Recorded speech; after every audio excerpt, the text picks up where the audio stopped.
ഗുസ്തി ഫെഡറേഷൻ മുൻ അധ്യക്ഷൻ ബ്രിജ്ഭൂഷണെതിരെ ഗുസ്തി താരങ്ങൾ നൽകിയ ലൈംഗിക അതിക്രമ കേസിൽ വിധി പറയുന്നത് മാറ്റി.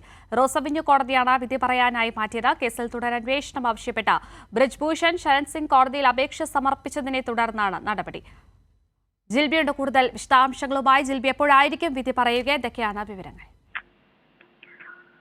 കീർത്തി, ഗുസ്തി താരങ്ങൾ നൽകിയ ലൈംഗിക അതിക്രമ കേസുമായി ബന്ധപ്പെട്ട് വിധി പറയുന്നതിനായിട്ട് ഇപ്പോൾ കോടതി മാറ്റിവെച്ചിരിക്കുകയാണത്. ബ്രിജ്ഭൂഷണെതിരെ കുറ്റം ചുമത്തുന്നതിലാണ് ഇത്തരത്തിൽ വിധി പറയുന്നതിനായിട്ട് ഇപ്പോൾ റോസ് കോടതി ഇത് മാറ്റിവെച്ചിരിക്കുന്നത്. ഏപ്രിൽ 26-ന് വിധി കോടതി പറയും എന്നാണ് ഇപ്പോൾ അറിയിച്ചിരിക്കുന്നത്. നമുക്കറിയാവുന്നതുപോലെ നേരത്തെ തന്നെ പ്രായപൂർത്തിയാകാത്ത ഒരു താരം ഉൾപ്പെടെ 7 ഗുസ്തി താരങ്ങളായിരുന്നു ഇത്തരത്തിൽ ഈ ബ്രിജ്ഭൂഷണെതിരെ ലൈംഗിക അതിക്രമ കേസുമായി രംഗത്തെത്തുകയും അതിനുശേഷം നീതിക്കു വേണ്ടി തെരുവിലിറങ്ങി പോരാടുന്നതുമൊക്കെ നമ്മൾ കണ്ടതാണ്. പക്ഷേ ഈ അവരുടെ പ്രതിഷേധത്തെ അടിച്ചമർത്താനുള്ള കേന്ദ്ര സർക്കാരിന്റെ ശ്രമങ്ങളും ബ്രിജ്ഭൂഷണെ ന്യായീകരിച്ചുകൊണ്ട് അല്ലെങ്കിൽ പിന്തുണയ്ക്കുന്ന കേന്ദ്ര സർക്കാരിന്റെ നടപടികളൊക്കെ പിന്നീട് നമ്മൾ കാണുകയുണ്ടായി.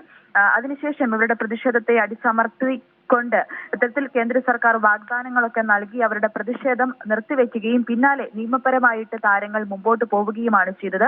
ഇതിന് പിന്നാലെ കോടതിയെ സമീപിച്ചപ്പോൾ സുപ്രീം കോടതി നിർദ്ദേശപ്രകാരം 2023 മെയ്യിലായിരുന്നു ദില്ലി പോലീസ് ബ്രിജ്ഭൂഷണെതിരെ FIR രജിസ്റ്റർ ചെയ്തത്. ജൂൺ മാസത്തിൽ 1000 പേജുള്ള കുറ്റപത്രം പോലീസ് സമർപ്പിക്കുകയും ചെയ്തിരുന്നു. ഈ കേസിൽ നേരത്തെ തന്നെ കോടതി വാദം പൂർത്തിയാക്കിയിരുന്നു. അഡീഷണൽ ചീഫ് മജിസ്ട്രേറ്റ് പ്രിയങ്ക രാജ്പുതാണ് വിധി പറയുന്നത് ഈ കേസിൽ. എന്തായാലും നിലവിലെ സാഹചര്യത്തിൽ ബ്രിജ്ഭൂഷൺ പറയുന്നത് മനഃപൂർവ്വം കെട്ടിച്ചമച്ചൊരു കേസ് എന്നാണ് ബ്രിജ്ഭൂഷൺ ഈ കേസിൽ പറയുന്നത്. അതിനാൽ തന്നെ കേസിൽ തുടരന്വേഷണം ആവശ്യപ്പെട്ടുകൊണ്ട് ബ്രിജ്ഭൂഷൺ ഇപ്പോൾ കോടതിയിൽ ഒരു അപേക്ഷയും സമർപ്പിച്ചിട്ടുണ്ട്. ഇതിനെ തുടർന്നാണ് ഇപ്പോൾ ഈ കേസിൽ വിധി പറയാനായിട്ട് ഇപ്പോൾ മാറ്റിവെച്ചിരിക്കുന്നത്. ഏപ്രിൽ 26-നായിരിക്കും കേസിൽ വിധി പറയുക.